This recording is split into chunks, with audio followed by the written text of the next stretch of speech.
신약성경 골로새서 2장 2절부터 3절입니다.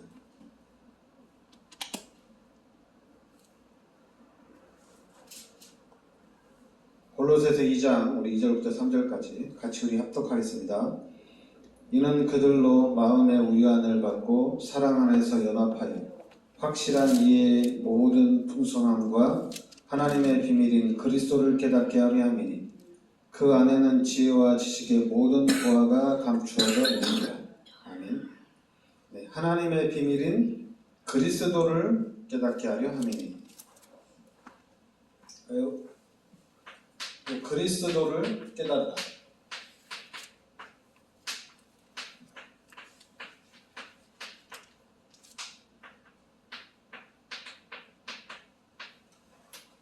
자, 그리스도가 하나님의 비밀이다. 하나님의 비밀인 그리스도를 깨닫게 하려 함이니 그 안에는 지혜와 지식의 모든 보화가 감추어져 있느니라. 빌립보서 3장 8절 말씀에는 그리스도를 아는 지식이 가장 고상한 지식이다 이렇게 얘기합니다.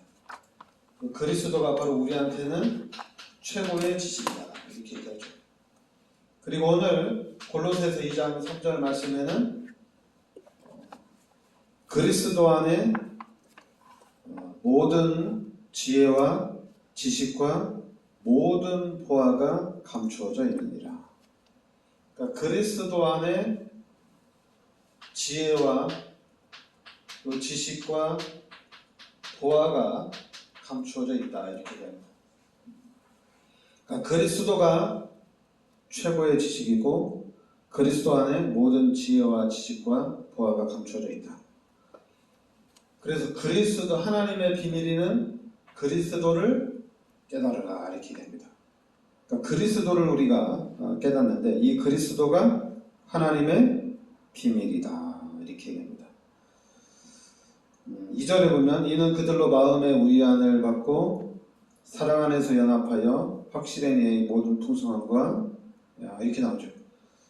그들로 마음의 위안을 받고 그리고 사랑 안에서 연합하여 확실한 이의 모든 풍성함과 이렇게 나옵니다. 여기서 이제 마음의 위안을 받고 나오는데 이거는 이제 슬플 때 위로하는 그런 위로가 아니라 여기서 위로하는 잘못된 이런 지식을 얘기하는 겁니다. 잘못된 지식을 바르게 고쳐준다 이거거든요. 그러니까 바른 지식으로 인도하고 그 사람들이 이제는 흔들리지 않도록 도와준다 이겁니다. 바른 지식을 가르쳐준다는 얘기죠. 그리고 여기서 연합을 하라. 자꾸만 분열되고 거짓 교훈에 이렇게 휩쓸리지 말고 그리스도 안에서 연합해서 풍성한 그 하나님의 축복을 누리라는 얘기입니다. 그래서 그리스도를 통해서 그러니까 여러분들이 이 그리스도를 아는 지식이 최고의 지식이고 그리스도 안에 모든 것이 다 있다. 그래서 그리스도를 붙잡고 가는 것이 우리에게는 최고의 축복이다. 그러니까 이 말씀을 정확하게 이해를 하면은 우리 기독교는 최고의 축복 속에 들어와 있다 이렇게 보면 됩니다. 근데 자꾸만 우리가 요 말씀을 이렇게 좀 잡으셔야 돼요. 말씀을 잡고 하나님 말씀에 그리스도가 최고의 지식이고 하나님 말씀에 그리스도 안에 지혜와 지식과 모든 보화가 감춰져 있구나. 그러면은 그리스도를 붙잡고 가면은 그 안에 다 있다는 얘기입니다. 그래서 그리스도를 붙잡으라는 얘기예요. 그런데 이제 요 세상 사람들은 어때요? 세상 사람들은 최고의 지식이 그리고 어떤 최고의 경제 축복이 관이 다르잖아요. 우리는 그리스도를 붙잡으면 되지만은 세상 사람들은 세상의 방법으로 가야 됩니다. 그러니까 노벨상을 타야지 최고의 지식이고, 노벨상을 타야지 이 사람이 또 세상에서 또 성공할 수 있다, 이렇게 얘기합니다. 그러나 기독교인들은 달라요. 그리고 기독교인들은 그리스도를 아는 것이 전부 답니다. 그래서 이 그리스도를 다른 사람들에게 정확하게 전달하는 일들을 도와줘야 돼요. 왜냐하면 여러분, 하나님께서 우리 인간을 창조하셨습니다. 이 말씀이 이게 엄청나게 중요한 말씀이에요. 우리 기독교인들에게 요 창세기 1장 27절에 하나님의 형상대로 우리 인간을 창조하시고 하나님이 우리 인간에게 모든 축복을 다 주셨다. 이 말씀이 우리 기독교인들에게는 최고의 말씀입니다. 이 말씀이 창세기 1장 27절, 28절 말씀이 나의 말씀으로 딱 잡혀져야 돼요. 우리 인간은 하나님께서 창조하셨다.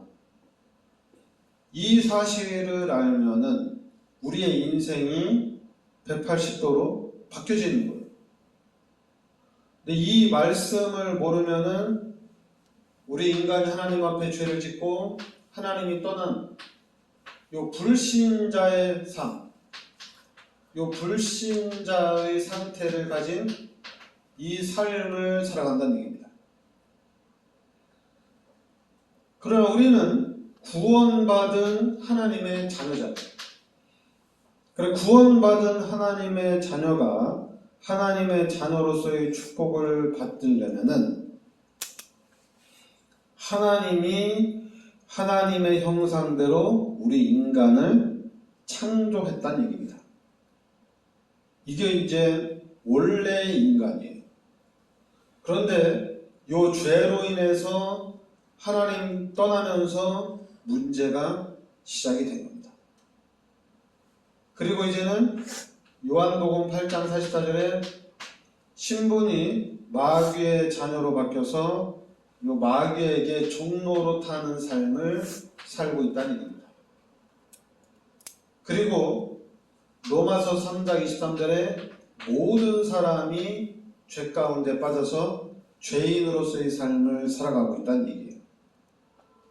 그러니까 여러분들이 이 창세기 3장의 사건을 통해서 하나님이 떠나가고 우리 인간이 죄 가운데 빠지고 마귀의 종로로 타는 삶을 살았다는 얘기입니다.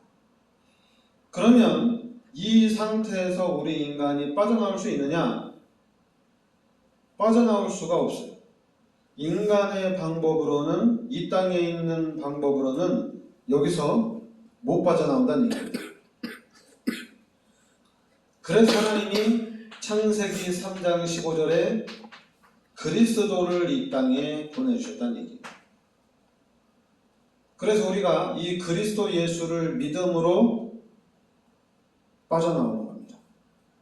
이 그리스도를 통해서 죄 문제가 해결되어지고 마귀의 머리를 박살내시고, 그래서 우리는 이 그리스도 예수를 영접함으로 이제 하나님의 자녀가 되고, 이제 고린도전서 3장 16절에 하나님이 함께하는 축복이 회복이 됐다는 얘기예요. 그러니까 여러분들에게, 우리 기독교인들에게 이 말씀은 엄청난 말씀입니다. 우리가 전에는 내가 불신자가 지금 이렇게 망해가고 있구나. 이 불신자의 것이 각인됐구나. 이게 뿌리 내리고 체질화됐구나. 자꾸만 이 불신자의 상태에 대해서 되게 경각심을 가졌죠. 근데 그것보다도 더 중요한 게 뭐냐면은 창세기 1장 27절 28절이 더 중요합니다. 이게 원래 인간이에요. 원래 인간이에요. 이게 원래 인간인데 우리 인간이 요 마귀의 유혹에 속아서 이 축복을 다 놓쳐버린 거예요. 그리고 다 놓치고 이제는 죄인으로서 마귀의 자녀로서의 삶을 살아가고 있다는 얘기입니다.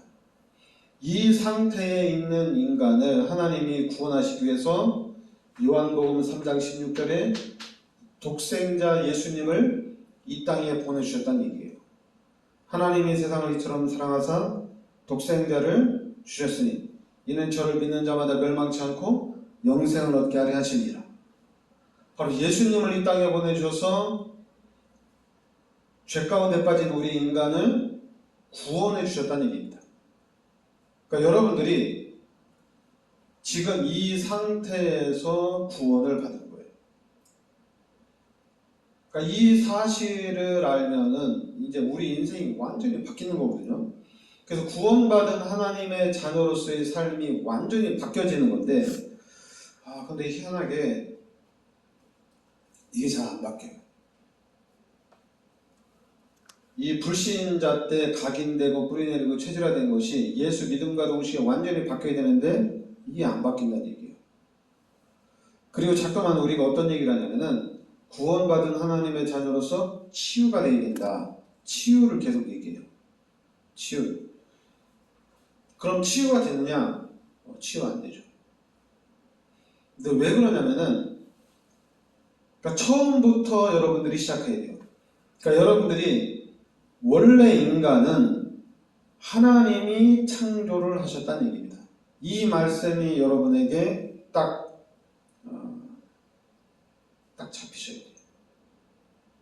우리 인간은 하나님이 창조했다는 얘기입니다.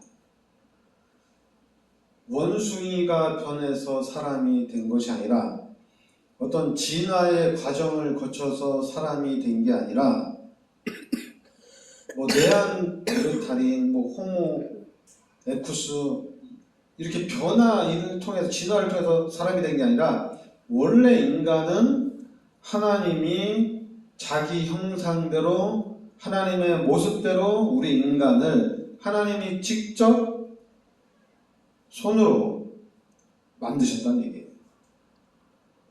이게 엄청나게 중요한 겁니다. 그런데 이제 창세기 3장의 사건을 통해서 하나님 떠나면서 문제가 시작이 된 거잖아요. 그런데 하나님이 다시 그리스도 예수를 이 땅에 보내주셔서 하나님을 만날 수 있는 길을 열어주신 거예요. 그럼 우리가 그리스도 예수를 영접함으로 인해서 이제는 다시 임마누엘이 회복이 된 겁니다. 그러니까 여러분들이 예수를 믿음과 동시에 임마누엘이 회복이 된 거예요. 그럼 이제는 여러분들은 이 임마누엘을 누리면 돼요. 임마누엘. 그러면 우리가 임마누엘을 누려야 되는데 어떻게 임마누엘을 누리느냐? 그거는 이제 다른 거 아니죠. 찬양을 하거나 그리고 기도하거나 그리고 또 말씀을 듣거나 말씀을 보거나 말씀을 읽을 때 그리고 또 우리가 교회 가서 또 예배를 드리거나 교회 활동을 할 때 아니면 또 여러분들이 예배 드릴 때 교회 가서 예배 드릴 때나 아니면 여러분 집에서 예배 드릴 때나 아니면 여러분 개인이 또 예배 드릴 때나 이때 우리가 임마누엘을 누리는 거예요. 그러니까 우리가 그럼 내가 하나님을 만났어. 이제 하나님 나와 함께 하셔. 그럼 내가 이제는 그러면 하나님을 따라가면 되는구나. 내가 하나님의 인도를 받으면 되는구나. 그러면은 그 하나님의 인도를 받으려면은 하나님이 안 보이잖아요. 하나님이 딱 눈에 보이면은 하나님이 따라오라고 하면 따라가고 하나님이 이리 가라고 하면 이리 가고 하나님이 저리 가라 아니면 하나님이 가지 마라 그러면 하나님이 시키는 대로 하면 되잖아요. 근데 하나님이 눈에 안 보이니까 이게 이제 헷갈리는 거잖아요. 그럼 안 보이는 하나님을 따라가야 된다는데 어떻게 따라가야 되느냐? 그냥 우리가 찬양할 때, 기도할 때, 또 말씀을 듣거나 보거나 읽을 때, 또한 또 교회 갔을 때, 또 우리가 예배 드릴 때 당연히 성령 충만 받고 예배 드릴 때 하나님의 계획이 발견되어지고 하나님의 뜻이 찾아지는 거거든요. 그래서 우리의 신앙생활이 이 속에서 있으면 돼요. 근데 이것도 이제 잘 안 되죠. 잘 안 돼요. 잘 안 되지만은 알고는 있어야 돼요. 근데 중요한 거는 찬양한다고 되냐, 기도한다고 되냐, 말씀 본다고 되냐, 교회 간다고 되냐, 예배 드린다고 되냐, 또 이러고 있거든요. 이러니까 또 문제가 되는 건데, 그래서 이제 아예 찬양을 하다가도 내가 찬양한다고 뭐 성령 충만 받냐? 이런 생각 들면 또 하다가 또 중단돼요. 지속이 안 돼요. 여러분들이 임마누엘을 확실하게 누려야 되는데, 그럼 진짜 기도하면 되거든요. 간절히 기도하면 임마누엘 확실하게 누리거든요. 그러니까 또 이제 어떤 사람은 전에는 우리가 그랬죠. 너 기도 그렇게 많이 하면 신비주의 된다. 이래가지고 또 기도도 안 시켰어요. 말씀이 없이 기도하니까 신비주의가 되는 거예요. 내가 누구인지를 알고 이 문제가 어떻게 왔는지 알고 그럼 그리스도를 통해서 회복이 됐으니까 그래 이 회복된 축복을 내가 누려야 되겠다. 이 회복된 축복을 내가 누려야 될 거 아니에요. 그러니까 내가 이 회복된 축복을 누리기 위해서 그냥 금식 기도도 하고 주여 삼창도 하고 막 소리치면서 기도도 하고 이거를 회복하기 위해서 임마누엘을 누리기 위해서 내가 부르짖고 간절히 기도하면은 신비주의가 되는 게 아니라 당연히 성령 충만받고 성령 인도받는 삶이 되는 겁니다. 그런데 이제 이 말씀을 모르는 상태에서 복음을 모르는 상태에서 열심히 하면은 신비주의가 되고 율법주의가 되고 이제 박애주의가 되는 거거든요. 복음을 모를 때는. 근데 복음을 알 때는 상관이 없어요. 복음을 알 때는. 그래서 그리스도를 깨닫는 것이 우리한테는 가장 중요합니다. 그리스도를 깨닫는 것이 가장 중요하고 그리고 그리스도를 깨달은 사람들이 교회 안에 있으면은 이제 괜찮아요. 신비주의가 와도 상관없고 율법주의가 와도 상관이 없어요. 왜냐하면 그리스도가 다 이기니까. 그런데 이제 목사님들이 절제를 시켰죠. 신비주의 때문에 교회가 이상한 쪽으로 갈까봐. 또 율법주의 때문에 교회가 또 복음을 놓칠까봐 목사님이 막 절제를 시켰죠. 그거는 이제 제가 볼 때 목사님이 자신이 없는 거죠. 아니 목사님이 목회자들이 그리스도를 확실하게 붙잡고 있으면 뭐가 문제가 돼요? 신비주의가 오든 율법주의가 오든 신비주의가 와서 뭐 열심히 기도하면 좋고 율법주의가 와서 교회 열심히 섬기면 좋고 그래도 인본주의 쓰는 사람이 와가지고 또 열심히 일해도 좋고 그리스도를 붙잡고 있으니까. 근데 이게 만약에 그리스도가 정확하게 없으면은 신비주의가 오면은 그쪽으로 딱 휘말리고 율법주의가 오면 또 그쪽으로 휘말리고 인본주의가 오면 또 그쪽으로 휘말리고 이게 왔다 갔다 하는 거예요. 중심이 안 잡히니까. 근데 그리스도를 정확하게 잡고 가면은 중심이 딱 서 있어요. 그러니까 우리가 좌로나 우로나 치우치지 않고 진짜 세계복음화의 축복을 누리려면 그리스도를 정확하게 잡으면 돼요. 기독교인들에게 가장 중요한 거예요. 그래서 우리가 그리스도를 붙잡고 그리스도를 누리고 가장 중요한 우리 임마누엘을 우리가 사실적으로 회복하고 누려야 될 줄 믿습니다. 기도합시다. 하나님 은혜를 감사드립니다. 하나님께서 이 시대에 그리스도를 이 땅에 보내주셔서 우리의 모든 죄를 십자가에서 담당하시고 또 마귀의 머리를 박살내시고 이제는 성령으로 우리 마음속에 내주하시고 그래서 우리의 모든 삶 속에 인도하심을 감사드립니다. 하나님께서 우리 성도님들 이번 한 주간 동안에도 늘 성령의 충만함으로 함께하여 주시고 성령으로 인도받는 삶이 되게 하여 주시옵소서. 그래서 앞으로 하나님께서 예비하신 모든 축복들을 찾아드리고 세계복음화의 주역이 되게 하여 주시옵소서. 예수 그리스도의 은혜와 하나님의 크신 사랑과 성령의 내주 인도 역사하심 세계복음화의 언약 속에 있는 우리 성도들 머리 위에 항상 함께 있을지어다. 아멘.